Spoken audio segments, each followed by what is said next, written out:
Queria convidar os irmãos a abrirem suas Bíblias no clássico texto para esta ocasião, que se encontra no livro escrito por Paulo aos Coríntios, a primeira carta de Paulo aos Coríntios. Nós vamos ler no capítulo 11, apenas 3 versículos.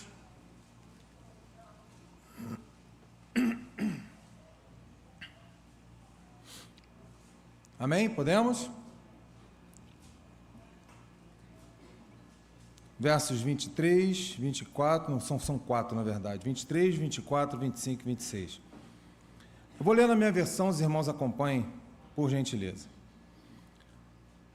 Porque eu recebi do Senhor o que também entreguei, que o Senhor Jesus, na noite em que foi traído, tomou o pão, e tendo dado graças, o partiu e disse: isto é o meu corpo, que é dado por vocês. Fazei isto em memória de mim. Por semelhante modo, depois de haver ceado, tomou também o cálice, dizendo: este cálice é a nova aliança no meu sangue. Fazei isto todas as vezes que beberdes em memória de mim.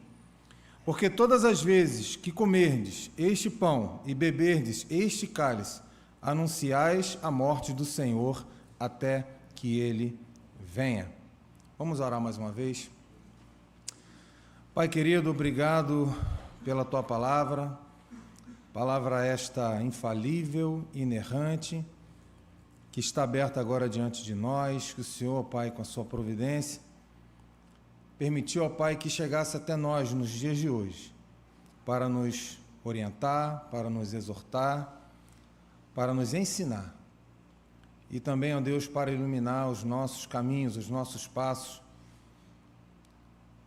para ter um dia um encontro contigo, Senhor. Obrigado, Deus, por esta igreja que ministra a Tua palavra, o Evangelho puro e simples.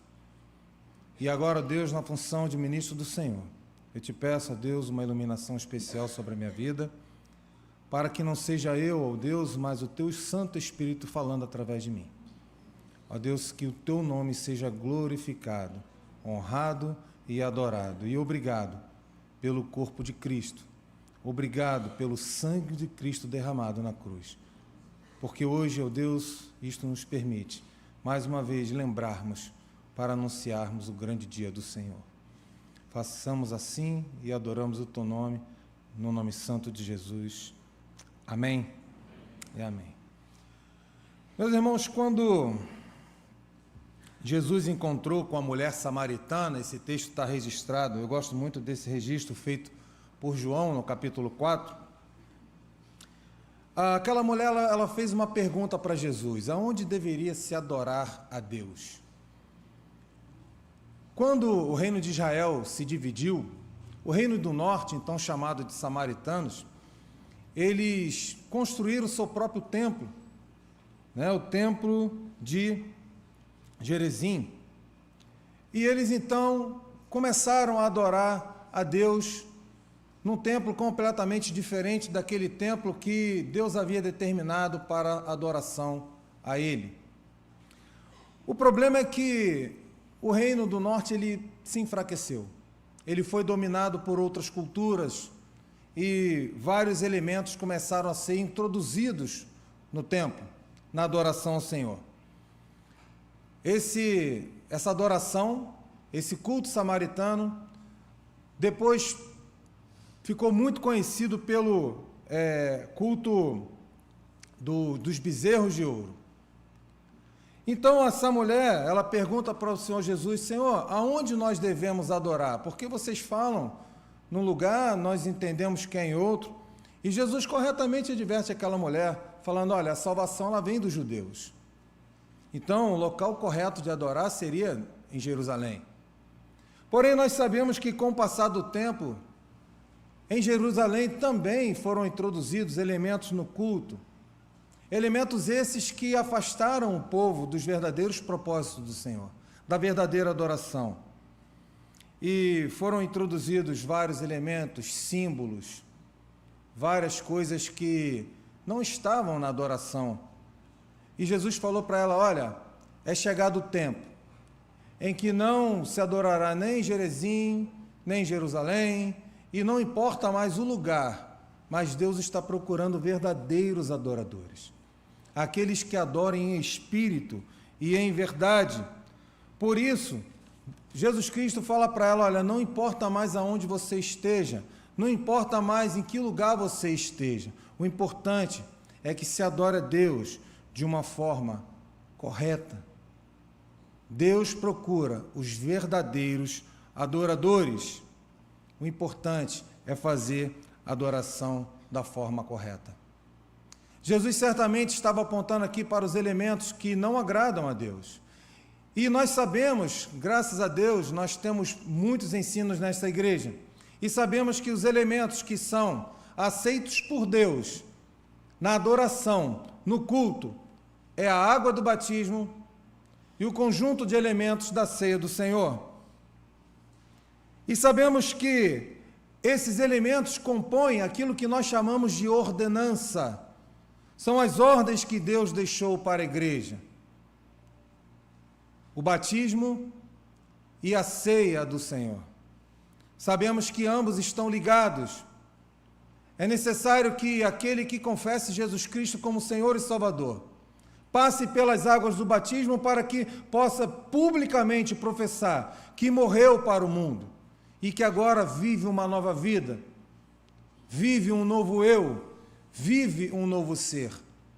E como determinação, Jesus Cristo disse, olha, todas as vezes que vocês lembrarem que um dia eu vou voltar, vocês devem, então, participar do pão e participar do vinho. Ambos estão completamente ligados. Eu quero trazer na reflexão dessa manhã alguns detalhes sobre esses elementos da ceia do Senhor. O primeiro detalhe que eu quero trazer é o seguinte, está no verso 23, quem foi que criou a ceia? Muitos vão dizer que isso é um mero ritual, é uma obrigação, mas não, quem criou a ceia foi o próprio Senhor Jesus Cristo. Foi Ele quem criou a ceia como um memorial, não um simples ritual, mas um memorial. E um memorial que nos traz esperança. É isso que a Bíblia, é isso que o Senhor Jesus quer passar para nós. Olha, tenham esperança. E quando foi que Ele fez isso? Na noite em que Ele foi traído, está no verso 23, porque na noite em que foi traído, o Senhor pegou o pão.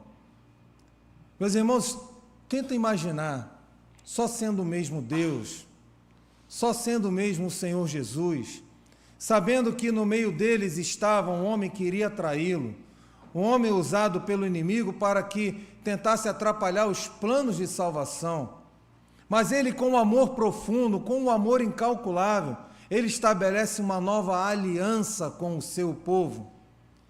Então Jesus vira para eles e fala, olha, um de vocês vai me trair, mas eu tenho aqui, por causa do amor que eu tenho com a humanidade, por causa do amor que o próprio Pai colocou em mim, e por amor a vocês, e por amor a todo mundo, eu estabeleço nessa noite uma nova aliança. No verso 24, ele diz, isto é o meu corpo que é dado por vós. Certamente que Jesus não está falando aqui do seu corpo físico, meus irmãos. Claro que é um corpo espiritual. Jesus talvez estivesse querendo exemplificar ali, olha, está vendo como vocês estão dividindo esse pão? Está vendo como vocês estão se alimentando desse pão? Assim será com o meu corpo. O meu corpo vai ser dado, distribuído, cortado, mas para que vocês tenham alimento espiritual para toda a vida. Jesus já havia falado de si próprio como sendo o pão. Está lá em João 6:51. Eu sou o pão vivo que desceu do céu. Se alguém comer desse pão, viverá para sempre. E o pão que eu der é a minha carne, que eu darei pela vida do mundo. Meus irmãos, eu quero dirigir uma palavra para você, especialmente para toda a igreja, mas para você especialmente que está entre nós, que talvez participa dos nossos cultos há muito tempo, você que talvez participe de departamentos desta igreja, de ministérios dessa igreja, mas que ainda não tomou a decisão pelo batismo, talvez você jovem ou você adolescente, que ainda não passou pelas águas e que talvez esteja sendo influenciado por uma nova onda de teologia, dizendo que não, isso é besteira, você é igreja, você não precisa estar inserido. Eu tenho uma verdade muito dura para revelar para você nessa manhã. Porém, assim como a própria palavra diz que dura esta palavra, é uma palavra de amor. Jesus estava apontando para o seu sacrifício na cruz, dizendo, olha, um dia o meu corpo vai ser, pouco tempo depois, né? O meu corpo será dado por vocês. E isto é um ato de amor. Jesus estava apontando para o seu sacrifício na cruz. Por isso, quem come e bebe, sem discernir o plano de salvação do Senhor Jesus, come e bebe para a sua própria condenação, porque não entende o plano de salvação. Automaticamente, se você entende que Jesus Cristo morreu para que nós fôssemos salvos, é necessário que nós cumpramos as ordens deixadas por Jesus para a sua igreja. É necessário que nós comamos e que nós bebamos, entendendo que o sacrifício de Cristo não foi em vão. Não foi um sacrifício qualquer, foi um ato de amor. E, como ato de amor, nós devemos, então, com gratidão, participar deste memorial. Devemos entender pela fé quem foi Cristo, quem é Cristo, e entender o significado do seu sangue. Não o sangue físico, não o sangue material, aquele que escorreu pelo cravo, que escorreu pela madeira e secou, mas o sacrifício. Não aquele sangue que corria nas veias dos seus irmãos consanguíneos, de sua progenitora Maria, porque aquele um dia secou. Jesus era verdadeiro homem, mas também verdadeiro Deus, e foi o Deus homem que derramou o seu sangue, se deu para que esse sangue nos purificasse de todo o pecado. É esse o sangue que Jesus está dizendo, olha, tomam para que vocês tenham aliança comigo. Jesus, ele é o Cordeiro único, perfeito, imaculado e insubstituível. Não, ninguém mais morreu por nós. Os apóstolos não morreram por nós. Respeitamos muito nossos amigos católicos, mas Maria não morreu por nós. Maomé não morreu por nós, Buda não morreu por nós, Cristo morreu e Cristo ressuscitou. Ele é o único capaz de tirar os pecados do mundo. Beber do cálice é entender que Jesus Cristo estabeleceu naquela noite uma nova aliança, tornando cada um de nós que compomos a sua igreja herdeiros de Abraão, não mais judeus sanguíneos, judeus biológicos, mas os judeus espirituais. Somos herdeiros espirituais de Abraão, aqueles que um dia o Senhor Deus falou, farei contigo uma grande aliança, farei de ti uma grande nação e serei contigo para todo sempre, vocês serão o meu povo. Então, se hoje, meus irmãos, nós compreendemos que Jesus Cristo morreu por nós, participamos da ceia, comemos do pão, bebemos do cálice, estamos dizendo, eu reconheço essa aliança de Cristo comigo. Reconheço a aliança de Cristo com a igreja e eu faço parte disso, eu tomo posse dessa herança. Portanto, não há como fazer parte do povo de Deus sem participar deste memorial, sem participar desta ceia. Ambos os elementos nos apontam para um fato, meus irmãos. Comemos e bebemos em memória de Cristo. E que memória é essa? O que Jesus está querendo dizer? Perceba que há aqui um paradoxo. Olha o que diz o verso 26. Porque todas as vezes que comerdes este pão e beberdes esse cálice, anunciais a morte do Senhor até que Ele venha. Meus irmãos, nós anunciamos a morte de um Cristo que está vivo. Amém? Anunciamos a morte de um Deus que está vivo, de um Deus que vai voltar, de um Deus que prometeu: estarei com vocês, e voltará para resgatar a sua igreja.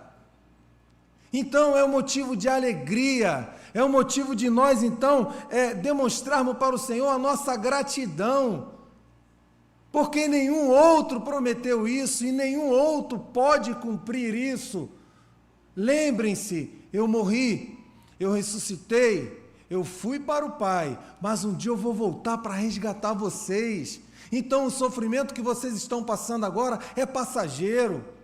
O que está acontecendo hoje na sua vida, na sua família, no seu trabalho, na sua situação financeira, são batalhas do dia a dia, mas tenham esperança. Um dia isso vai passar, um dia a morte não mais vai ter vitória sobre vocês, porque eu, Cristo, voltarei para resgatar vocês. Lembrem-se disso, lembrem-se com esperança, porque quem prometeu isso é um Deus que cumpre todas as suas promessas. Anunciamos a morte de um Deus que está vivo. E porque Cristo está vivo, nós cremos e temos esperança nessa verdade que um dia Ele virá resgatar a sua igreja. Até que Ele volte, meus irmãos, a igreja do Senhor Jesus ceará para sempre, até que esse sempre se cumpra na volta de Cristo. A ceia do Senhor, ela não é um mero ritual. Ela não é um mero ritual. Então, se você hoje está aqui na casa do Senhor e você vai participar deste ato simbólico, porém extremamente importante para a igreja do Senhor, lembre-se, você está fazendo isso anunciando que Jesus morreu, mas que um dia Ele voltará para resgatar a sua igreja. Em resumo, meus irmãos, eu quero destacar 4 pontos, 4 grandes oportunidades que nós temos ao participarmos da ceia do Senhor. 4 grandes oportunidades, e não percam estas oportunidades. O primeiro ponto que eu quero destacar é gratidão. Na noite em que foi traído, tendo dado graças, o próprio Senhor Jesus agradeceu, meus irmãos. Então não participe desses elementos, não coma do pão, não beba do cálice, sem ter gratidão ao seu coração, sem falar: Senhor, obrigado porque Jesus morreu por mim. Senhor, obrigado porque aquele sangue foi derramado. Senhor, obrigado porque Jesus não pestanejou, Jesus não titubeou, Jesus não desistiu. Obrigado, Senhor, porque o Senhor não desistiu de mim. Obrigado porque eu compreendi o plano da salvação. Obrigado, Senhor, porque eu posso estar aqui agora, participando desse memorial, anunciando para o mundo que Cristo morreu, mas que um dia Ele vai voltar para me buscar. Obrigado, Senhor, por fazer parte desse plano. Segundo ponto, é a oportunidade de você se autoexaminar, fazer uma análise da sua vida. Como está a minha vida? Eu tenho sido verdadeiramente um pequeno Cristo? Como o irmão Joaquim falou, aonde eu chego, as pessoas olham para mim e veem Cristo em mim? Eu tenho sido cristão dentro da minha casa, lá quando as portas estão fechadas, aonde só você e sua esposa te vê? Será que eu tenho sido aquilo que Deus gostaria que eu fosse? Será que a minha vida é um testemunho de que Deus mandou Jesus Cristo para morrer e ressuscitar e um dia resgatar a sua igreja? A própria palavra diz que para você se analisar, para você se examinar, mas participar, porque é uma oportunidade de você responder a todas essas perguntas e pensar: eu vou melhorar naquilo que precisa ser melhorado? Se eu ainda tropeço, se eu ainda falho algumas coisas, peça perdão. Como eu erro, como eu falho. E como Deus tem apertado no meu coração. E às vezes orgulho de homem, de brabo, de faixa preta de jiu-jitsu, eu tenho que chegar para aquela baixinha e falar: perdão, eu errei com você. Desculpa, eu errei com você. O orgulho fala para não fazer. Embora eu erre muito com ela, graças a Deus, Deus me dá a oportunidade de chegar para ela e falar: me perdoe. Chegar para meus filhos e falar: me perdoe. Isso é autoanálise. Isso não te faz menos crente. É a oportunidade que você tem hoje de analisar como você tem sido e falar para Deus: Senhor, tem misericórdia, me ajude, em nome de Jesus, a ser melhor. O terceiro ponto é a oportunidade de você olhar para frente. Olhar para frente é exatamente, meus irmãos, fazer aquilo que a palavra nos determina aqui, ter esperança da volta de Cristo, saber que todos os problemas que hoje nós passamos, Cristo passa com a gente. Não há aqui uma promessa que todos os seus problemas irão se resolver. Não há aqui uma promessa de que você não vai passar por necessidade. Não há aqui uma promessa de que resolveremos o seu problema em 3 minutos. Não há aqui uma promessa que você vai tomar um gole de água benta e que você vai ser purificado, que você vai ser santificado, que os seus problemas terminaram-se. Uou, não!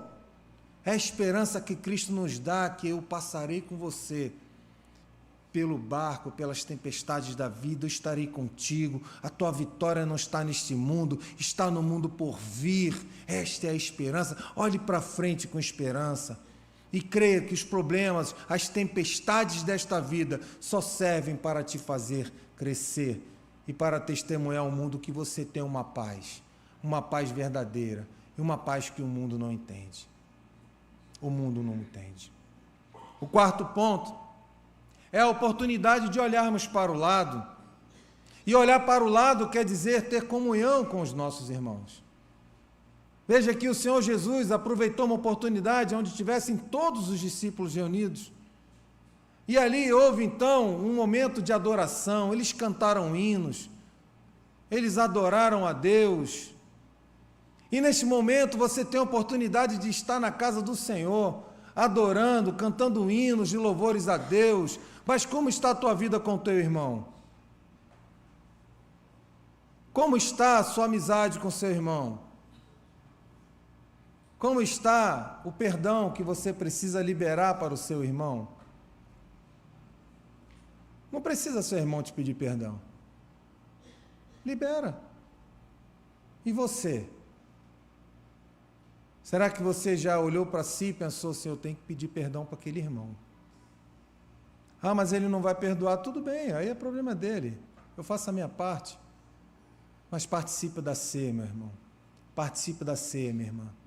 Com esse sentimento no seu coração que você tem que ter um momento de comunhão. Comunhão com o seu irmão. Mas, para que tudo isso aconteça, para que você viva tudo isso, é necessário que antes você entenda o porquê Jesus ofereceu o seu corpo, que é a carne, que é o pão, e o seu sangue na cruz do Calvário. Gostaria que os irmãos da mídia, se for possível, projeta para a gente o texto de João, capítulo 6, dos versos 53 ao 57. Você que ainda não participou do batismo, da classe de batismo, você que tem, por diversos motivos, entendido que eu não preciso fazer parte da igreja, porque eu sou a igreja sou eu, está sendo muito, nós somos a igreja. Não, nós somos templos do Espírito Santo. Igreja é isso aqui, é esse conjunto reunido, é isso aqui estabelecido. Olha o que o Senhor Jesus disse no Evangelho escrito por João, no capítulo 6. Jesus lhes disse: eu digo a verdade, se vocês não comerem a carne do Filho do Homem e não beberem o seu sangue, não terão vida em si mesmos. Todo aquele que come a minha carne e bebe meu sangue tem a vida eterna, e eu o ressuscitarei no último dia. Pois a minha carne é verdadeira comida, e o meu sangue é verdadeira bebida. Todo aquele que come a minha carne e bebe meu sangue permanece em mim e eu nele. Da mesma forma como o Pai que vive me enviou e eu vivo por causa do Pai, assim aquele que se alimenta de mim viverá por minha causa.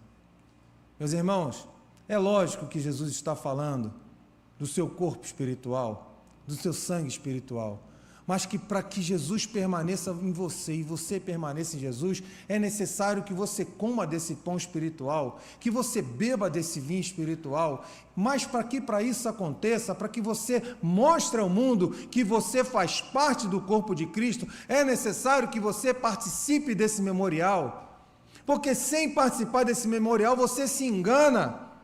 Desculpe, essa palavra ela é dura.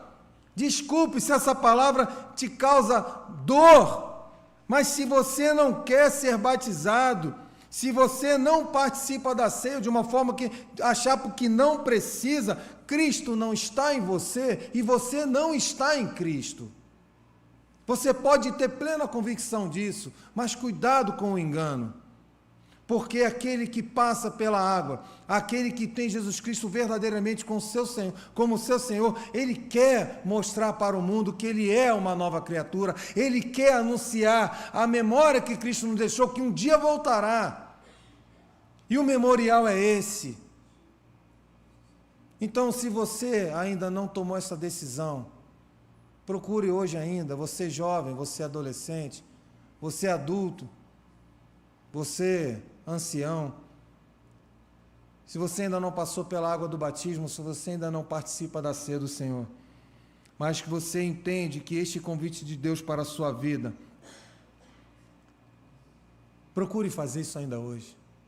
Procure a liderança da nossa igreja.